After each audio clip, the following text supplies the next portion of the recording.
one thing I've heard, been told a lot, your even-keeledness. Just a very, I think Jorge told us, like 72 beats per minute is like just constant state for you. How do you get to that? Like, what is that about, and how do you get there? Asking for a friend. With everything, it's practice. One of the things, like going through training, that you realize is emotions are, I don't say a bad thing, but they get you into that mindset that gets you, off your path. I'm not going to get too up when things are good, and celebrate, right? Don't be a robot. You have feelings. But if I don't get too high when things are good, then that means I won't go too far down when things aren't good.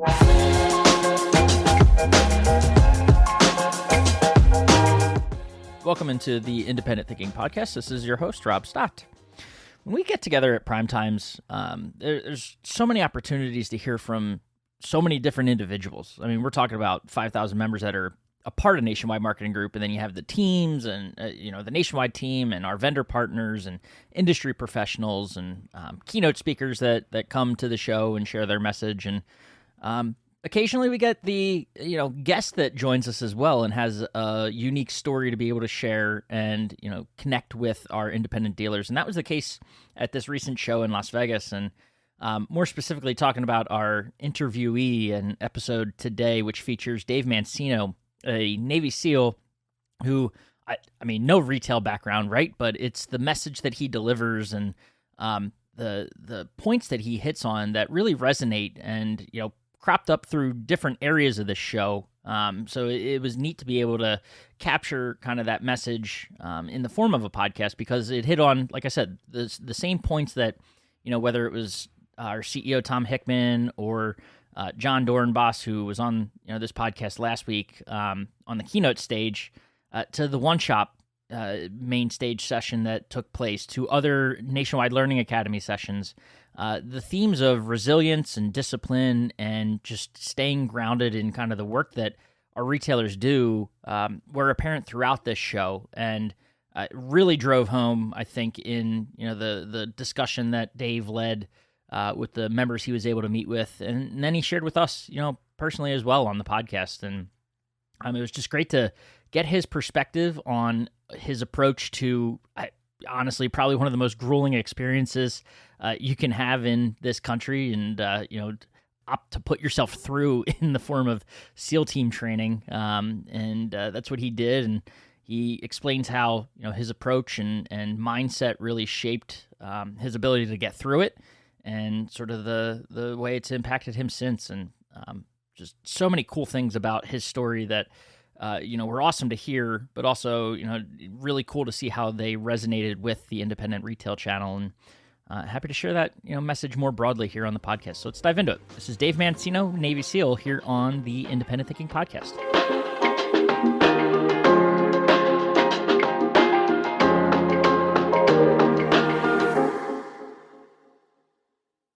All right, we are back on the Independent Thinking Podcast, coming to you from PrimeTime in Las Vegas, and excited to be joined by Mr. David Mancino, coming fresh out of the core member meeting. Is that what it was? Giving a presentation? Yes. Yeah. Just coming off that, I appreciate you having me here. It's good to be here. Absolutely. So, a Navy SEAL.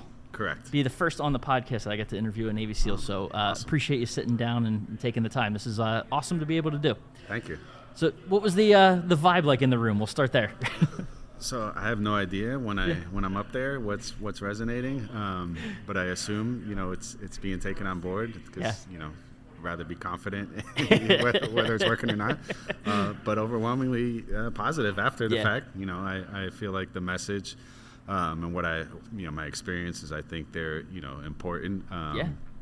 And valid, and so far the feedback has been overwhelmingly positive. So what is that message at a high level? We'll dive into it, but at a high level, absolutely. kind of give that overview on what you said to these members that are here. So essentially, it's a condensed version of the SEAL teams, Naval Special Warfare, and the SEAL teams specifically are what makes us so successful. Mm-hmm. And starting from the training, BUDS, which is Basic Underwater Demolition SEAL Training, has about 80-85% attrition rate. So I went over, only 15 to 20% of the people that show up to want to become SEALs actually get to the end there. And I try to kind of convey why those people quit, and they're not there at the end, and what makes the the ones that make it to the end, what's the reason for that? And there's no great, or else I'd be probably a millionaire with the book. There's no great answer, but there's some key things that the people that are successful share. Just when we talk about mental toughness, resiliency, building. One of the main things in my main giveaway in the speech is something that's really adverse, such as training for the SEALs. If you look at it as this one huge obstacle, it's mentally daunting, right? Yeah. It's majority mental is why the guys don't make it, because everyone's physically fit. Right. And so my big give and what worked best for me, and it's overly simplified, is you chunk it up, and I would go meal to meal. That's my secret, right? At some point, we're gonna get fed. Right. Food, right? You can't really meditate. You can't really go to any, philosophical thing or spiritual thing. Maybe, at least not for me. It was something tangible, which was food. Yeah. And I know it sounds silly, but if I'm eating right now, and then I can make it to the next meal, and keep doing that, and eventually this will end. It's the mental muscle, right? The brain, the one muscle that might get overlooked in a situation like that. Is that something? Obviously, it's a strategy you can come up with, and it worked for you. Did you have to work at it? What was it like to get to a point where that was a successful sort of way of approaching what you went through? Yeah, that's a great question, because no one has really asked me what started that, and I don't think I had that plan when I started going through training. It was I think I had like an epiphany while I was eating. I'm like, all right, I'm eating right now. No instructors yelling at me. Like, this is a good place. And I know and you have no watch, no sense of time or anything like that. And I knew that, if I can just do this again, right. Well, that shows adaptability on the fly, which I think is another message, kind of, theme that could resonate with this audience. Yeah, absolutely. Absolutely. Being, that's one of the points I talk about with, if something wasn't working or hasn't been working, whether it's, in business or be adaptable. And right. Yeah, I guess I willed that on myself. But yeah, and it for me, this is, me personally, it worked. And I know, talking with other guys, maybe they didn't do the meal to meal, but the guys that made it through, they would just, they would chunk it up into the smaller. And the guys that didn't, they said it was just so overwhelming, right? Yeah. The guys that weren't successful. We're going through the same thing. It's just your approach, how you look at it. That's the only difference. Not to talk about the same thing just in a different way, but like that mentality, that mindset is, it shows that you could be as skilled as anyone in a certain thing, but like if you're not willing to be adept mentally, or get yourself in that right frame of mind, it doesn't matter. You could be the strongest man in the world, you won't make it through. Absolutely. Yeah. No, 100%. And there was people that showed up to, SEAL training, to BUD/S. I remember watching this guy, he knocked out, I think it was 40 something pull-ups, which was good. Yeah. Good is like high 20s, right? Yeah. And I'm like, wow, like that guy can do almost double what I can do, right? And I was, passing all the tests, and he ended up quitting like a couple days later. Wow. And it was like, some people look at that as like, oh, if he can't make it through, how am I going to make it through? Right. And there'll be people that'll quit after someone they think is strong quits. Yeah. Where I took it as, well, I guess I was stronger than him this whole time. Yeah, he could do more pull-ups than me. Great, but right. And I would use that as kind of a little selfishly, like a small victory. Like, well, he's not here anymore. And he was supposedly a strong one. So. Yeah, I talk about that. Resonates incredibly right now at a time where independent retailers are fighting every day, and I don't know if you follow independent or retail news in general, but we lost a couple big dealers that are out there. Those Goliaths, if you will, that succumb to the economy, but also just some factors that not remaining disciplined in kind of what they were doing, and you see them fold. Opens up the door to these independent retailers that are adaptable, that stay sort of present and persistent in what they're doing, and they've got a great opportunity in front of them now because of that. Yeah, there's more market share. Exactly, it's incredible. That's exactly. But we'll dive into you a little bit. We'll get into your background. So the idea to become a SEAL and want to take that path. Tell us a little bit about yourself and what got you there. Sure, that's a great question, and I don't have the greatest answer for that because I can't tell you when exactly the idea of becoming a Navy SEAL kind of crept in my head. I don't have any family members that are prior military. Wow. This was just 100% on me. At some point, maybe around 14, 15 years old, starting high school, the idea popped into my head, military. And then there was actually a documentary, a Discovery Channel documentary on going through Bud's SEAL training. I remember watching that and just thinking it looked really hard. It looked really challenging. I was always really comfortable in the water. I scuba dived starting at 13, and there was a lot of water in that with SEAL training. And the one thing I think the reason I wanted to go that route besides the water is any of the books or movies or any specials I saw, they seemed like they weren't really in the military, meaning there's Marines, Army, they do fighting, right. same thing that I was kind of going after, but their discipline was in their pressed uniforms and the haircuts and the marching, and I was like, I want to just look like when I'm out on the street, I have no idea what my job is, and it worked out. But that was kind of planted the seed. Yeah. What actually made me hey, this is what I want to do was I was a senior in high school when 9/11 happened, and the terrorist attacks.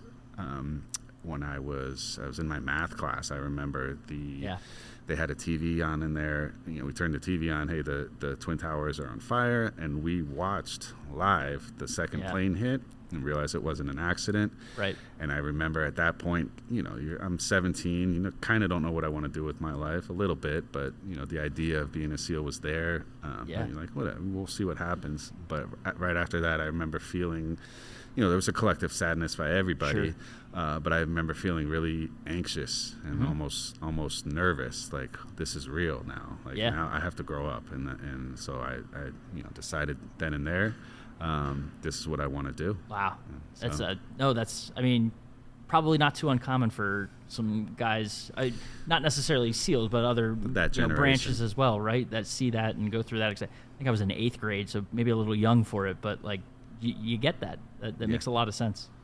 Yeah, so that's kind of I believe. It's I wish there was one point where this is exactly what I know I want to do. I think it just slowly crept in, and then an event like that sealed it. It's just the spark that you needed to ignite the flame of what it became. So no, that's pretty cool. Now you watch Discovery, you see all these movies. Was it what you expected going through it? So the documentaries, they're pretty spot on. The drama series is in movies, and I'll be perfectly honest, I don't watch a lot of them because good. Probably for the better. The better, I'll ruin it, and anyone watching with me, I'll probably ruin it for them. But it's drama. Like if it were real, I don't know how much they could even air, how appropriate it would be. Understandable. But they look the part. I'll tell you that much. Whoever they have consulting on these shows, good casting. And that's about it. That's where it ends. Yeah, that's where it ends. No, that's great. So what about did you ever get to a point going through it? And I have to imagine you come up with that kind of way of getting through it, the mental aspect of it, but did you ever get to a point where you're like, maybe I made the wrong decision? So my memory gets a little fuzzy, right, from lack of sleep and everything. I don't remember any time where I said I'm gonna quit. I remember multiple times thinking I don't want to do this particular evolution, whether it be being in the cold Pacific Ocean, running with a boat or log on my head, thinking I'd rather not be doing this. But I don't think, and most of the guys that I've talked to going through, there was never really a point where it's I just can't do this anymore. And it was more of this is really hard. I recognize that. I'm not delusional. But this is what I have to do to get to my end state. So kind of put up with that. And on the flip side of that, I'd have buddies who are like, going through training, they had that look in their face I don't want to do this. I'm just done. And we'd always, hey, no, just make it to the next meal or whatever. It was working for me at the time. Just do this. And they would go a little bit more, maybe make it to the next evolution, but ultimately they quit because they'd already decided. Right. So I think that decision internally, if that doesn't happen, you kind of you'll get to where you need to be. No, that's a great point, and it shows that again, it's a mind state, right? Yeah. That you have to be in. That the second you admit it, then it's going to be kind of like, if from a business perspective, if you admit that it's not going to happen for me, and start setting the wheels in motion, that you set your own fate, if you will. Yeah, the self-fulfilling prophecy. Right. Absolutely. So it's just that's incredible. One thing I've heard, I didn't get a chance to sit in the session, but been told a lot. Your even keeledness, right? You can kind of see if you're watching or even just listening. Just a very, I think Jorge told us like 72 beats per minute is like just constant state for you. How do you get to that? Like, what is that about, and how do you get there? Yeah, so asking for a friend. Yeah, asking for a friend, absolutely. I mean, yeah, part of it is personality to begin with. I with everything, it's practice. One of the things, like going through training, that you realize is emotions are, I don't say a bad thing, but they get you into that mindset that gets you off your path. So it's kind of one of those. It's a practice thing. Like, hey, I'm not going to get too up when things are good, and celebrate, right? Sure. Don't be a robot. You have feelings. But if I don't get too high when things are good, then that means I won't go too far down when things aren't good. Sure. If I stay that, and it's just practice. Are you analytical by nature? Is there a lot of that to it too? Absolutely. Like you think things through. I'm a skeptic, and I mean, it's like a pro con. I have a pro con list in my head with things, and like even quitting training, right? All right, pro, I'm gonna be warm and happy. Con, my life, I don't say lifelong, but my at that point in my life, dream will be gone. Yeah. It's like, all right, that's an easy. When you look at it logically, and I think we lack a lot of that nowadays in popular culture and just society and politics and in general, and that's. Yeah, when you just think logically, and it's kind of simple. It's not. I tell people it's simple. It's not easy. Not easy to do. It's easy something. To have a knee-jerk reaction to something. Absolutely. Right? And not so easy to sit back, kind of process everything. And again, great sort of value to take in life, but also just thinking about our members that are here and who you're talking to and delivering this message to. A great approach to business, and just not. Being knee-jerk in the decisions you make about how to run a business, or what direction you want to take things. Absolutely, and I hope the message came across. Like we said, the feedback seemed great because I think it does apply. It applies to life, right, and business especially, and these post-COVID retail years are different, right? So. Can you control that necessarily? Right. Like the things, you don't get upset about the things that you can't control. Yeah. But what you can control, you have to adapt and put your focus into that. So what you're doing today, retired, never retired, right? Like, that's not the thing, right? Well, I'll actually, in a couple months, I'll be fully retired. Okay. All right. Yeah. So the post-SEAL life, how's it been adapting to that? And I know obviously having some great success with it on the speaking. You mentioned a book. No. I said I could write a book. If I knew the answer. Maybe to what makes a good SEAL, right? Yeah, maybe. Someday. Right now, it's a pamphlet. So talk about the adjustment. And So the adjustment, it's different, right? Yeah. People ask, do I miss it? Absolutely. Yeah. I'm married. I have 2 kids. It took a lot of time away from them. So the fact that I'm home and able to the fulfillment is different. Like I got the fulfillment, right? Yeah. I was on a SEAL team during, 2 wars, deployed. Like, we used everything we trained for, we used in the real world, and I'm good. I'm good with it. I got my fill. Now, my focus is being a good father. I'm a coach on my son's baseball team. I'm training my oldest one how to lift weights and nice. Get stronger. So that's easy. The hard thing is the caliber of people that I've worked with. I feel like I have to accept that I'll never professionally be in an environment quite like that. Right. But the trade-off is my family life. The trade-off is experiencing things like this with, meeting the people here, how, appreciative they are. And it's a different audience, but, equally as fulfilling. So yeah, no, that's awesome. For me, it's been good. I'm maybe in a couple years from now, I'll try to re-enlist and get back in. I hope not. But, no, it's incredible, man. Well, we're appreciative of you being here with us and sharing the story and your message. I think, if you're hanging around for our keynote, I think a lot of those same themes that you talked about will carry over to the message that we've got here for our members more broadly. But appreciate you taking the time too. This was great to chat and get you on the podcast, and glad to have your first podcast under your belt. Yeah, now that we're done, do you think you could do this again? Yeah, absolutely. No, it was awesome. Well, thank you. Enjoy the rest of your time here, and we'll talk again soon. Thank you. It was a pleasure doing it. I appreciate your time. Awesome. And thanks again to Dave. Like I said, it's just a really unique message that he's able to share. Some of the same points that we heard throughout the show, and the message and values that he's trying to get across resonate, whether he's talking about SEAL team training or independent retail. It's just wild to think that those two very different backgrounds and things can have a lot in common when you take a look at the mindset and how you approach your everyday business as an individual. So appreciate him, joining us in PrimeTime, in Las Vegas for PrimeTime, and of course sitting down with us for the podcast while he was there. So appreciate that, and as always, appreciate you listening to the Independent Thinking Podcast, and we'll catch you next time.